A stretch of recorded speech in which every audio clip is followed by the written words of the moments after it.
Ništa, težak poraz za nas, jako smo loše odigli posljednju četvrtinu i to nas je koštalo današnju utakmicu.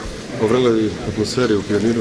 Da, uvijek je takva atmosfera ovdje. Igrate ponedjeljak protiv Panathinaikosa, zadnje 2 nedelje ste izgubili, sve prekomentariš što očekujete? Pa da, teška utakmica, sigurno moramo da se dignemo, moramo da popravimo naše greške, da odigramo tu utakmicu što bolje možemo.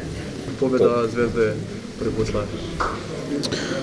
Pa dobro, danas su bili bolji, čestitam na to.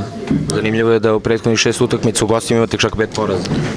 U poslednjih 6 gostovanja imate čak 5 poraza. Pa da, da loše igramo na strani i da moramo da se dignemo iz toga, ali ništa nije gotovo. Nismo još ni iz jednog našeg cilja ispali, još uvijek smo i u ligi, i u Euroligi, u kupu smo još uvijek u toku, tako da jeste težak moment, ali ništa još nije izgubljeno. Grčki mediji nagoveštavaju moguću i smenu trenera, da li je to istina?